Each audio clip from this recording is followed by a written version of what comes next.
Hello guys, இன்றைக்கி சிம்பிளாக நம்ம எதை பற்றி பார்க்க போகிறோன்னா எக்ஸ்போர்ட்னா என்ன, இம்போர்ட்னா என்ன. ஃபஸ்ட் எக்ஸ்போர்ட்னா என்ன? நம்ம நாட்டிலேருந்து வேறு ஒரு நாட்டுக்கு ஏற்றுமதி பண்ணுறது பேர் தான் எக்ஸ்போர்ட்.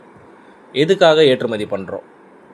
அந்த கண்ட்ரியில் இந்த பர்டிகுலர் ப்ராடக்ட்ஸ்க்கான டிமாண்ட்ஸ் ஜாஸ்தியாக இருக்கும், அதுக்காக ஏற்றுமதி பண்ணுவோம். இல்லைனா அந்த ப்ராடக்ட்ஸ் அங்கே கிடைச்சாலுமே நம்ம ஊர்லேருந்து அவங்க வாங்கும்போது அவங்க அங்கே கம்மியான ரேட்டுக்கு கிடைக்கும், அவங்களுக்கு அவங்க சேல் பண்ணும்போது அதிக ப்ராஃபிட்டோடு சேல் பண்ணலாம். இம்போர்ட்னா என்ன? வேற ஒரு நாட்டிலேருந்து நம்ம நாட்டுக்கு இறக்குமதி பண்ணுறது பேர் தான் இம்போர்ட். நம்ம ஏன் இம்போர்ட் பண்ணுறோம்? நம்ம ஊரில் அந்த ப்ராடக்ட்ஸ்க்கான டிமாண்ட்ஸ் ஜாஸ்தியாக இருக்கும்.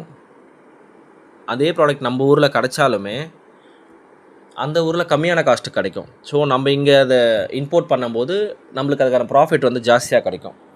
நெக்ஸ்ட் வீடியோவில் நம்ம எக்ஸ்போர்ட்டுக்கான சிம்பிள் டாக்குமெண்டேஷனை பற்றி பேசுவோம்.